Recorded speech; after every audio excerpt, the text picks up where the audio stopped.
2114 పేద పిల్లల్ని, తల్లిదండ్రులు లేని పిల్లల్ని మేము చదివించడం జరుగుతుంది.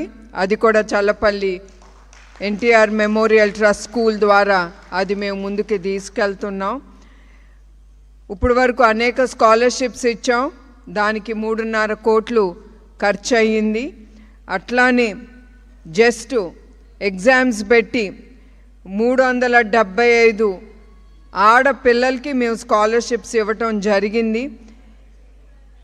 ఇది వర్త్ 3.5 కోట్లు ఇవ్వటం జరిగింది. దీనికి ఈ జస్ట్ ఎగ్జామినేషన్ ఎవరు పాస్ అయ్యారో ఆ ఆడపిల్లలకి. అట్లానే 2777 మంచి మార్కులతో మెరిటోరియస్ స్టూడెంట్స్కి